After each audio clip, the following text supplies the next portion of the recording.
Men yuqori ball olishim uchun, ya'ni 8,5, 9 olishim uchun nima kerak?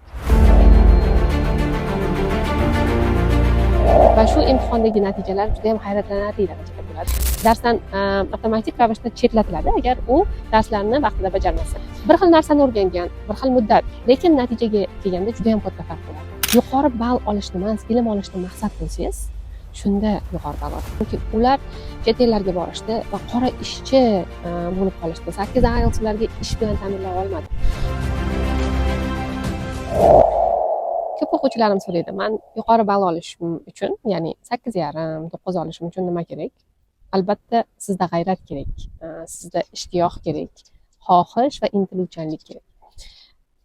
Bitta guruhda birdaniga 10 ta, 15 ta o'quvchi o'qitamanda, guruh tugaganda, ya'ni o'sha bir qancha muddat o'tgandan keyin deyarli hamma bir paytda o'zida imtihon topshiradi.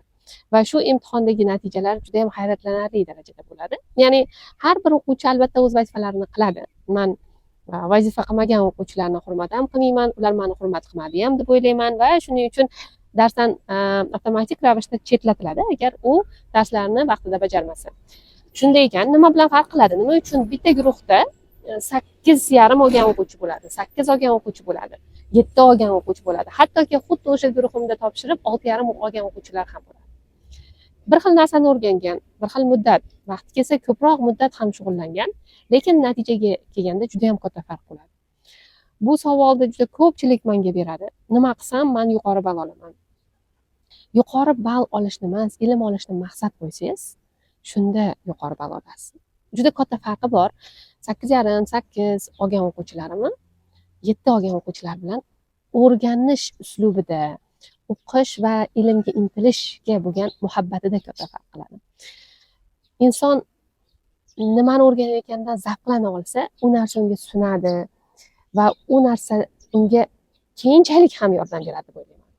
Shuning uchun o'quvchilarga katta maslahatim, o'rganyapsizmi, maza qilib o'rganing. Shunaqa o'rganingki, bu qayerdadir, qachondir kelajakda sizga albatta asqotishini o'ylab o'rganing. Bugun va erta qachon bu ishni qilmaganligingiz haqida va qachon qilishingiz mumkinligini haqida o'ylab turib podkast eshiting, TED Talk eshiting, TED eshiting, kitob o'qing, tavsiya o'qing. Nima bo'lishidan qat'iy nazar savollarni yechish uchun emas, balki undan nimanidir o'rganish va hayotingizni o'zgartirishni, qayerdadir o'zgartirishni mo'ljallab shu narsalarni o'rgansangiz, menimcha juda ham katta manfaat qilasiz. Faqatgina ball uchun emas, avvalambor o'sha birinchi qadam sizda aynan ballingizda farq qiladi.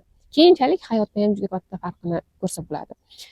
Hozir juda yaxshi eslayman, oldin ko'p o'quvchilarni ertalabdan kechgacha yonimda olib o'tkazar edim bitta alohida xonada va katta treningda, ya'ni ko'pgina mashqlar orqali reading passage'larni va o'sha IELTS materiallarni juda ham ko'p yechish orqali ular katta ballga harakat qilishar edi va deyarli hamma katta ball olardi.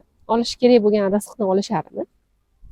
Lekin keyinchalik afsuslandim. Nimaga? Chunki ular chet ellarga borishdi va qora ishchi bo'lib qolishdi. 8 IELTS ularga ish bilan ta'minlay olmadi.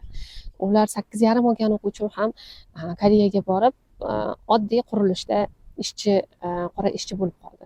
Va shu menga juda ham katta dars bo'ldi. Bundan keyingi o'qitgan o'quvchilarimga asosiy maqsad ball olish emas, balkim o'sha ball uchun harakatda ilm olish va ilmdan nimadir manfaatni hayotda qayerda, qachon va nima uchun ishlatilishini o'ylab ko'rish bo'ldi. Yuqori natijaga erishmoqchimisiz? Ko'proq o'qing. Ko'p o'qing va o'qishni ham o'qishdan farqi bor. Nima uchun o'qiyapman? Nimani o'qiyapman? Qayerda ishlataman? Qanday manfaat ko'raman va qanday manfaat bera olaman? Kim bilan bo'lisha olaman? Kimga yordam bera olaman degan savollar bilan o'qing. Hattoki men bu bir video ko'ramanmi yoki kitob o'qiymanmi, qachonki nimadir o'rganayotgan bo'lsam, kim bilandir suhbatda o'rganayotgan bo'lsam ham o'quvchilarimga shuni qanday qilib yetkazsam bo'ladi? Bu juda ham qiziqarli ma'lumot, foydali ma'lumot ekan. Kim menga yaqinda shunga o'xshash muammosini aytdi, kimga yordam berishim mumkin shu muammosini hal qilishda deb o'ylab turib eshitaman, o'qiyman va tahlil qilaman. Shuning uchun tahlil qilish, o'qish, izlanish juda ham muhim.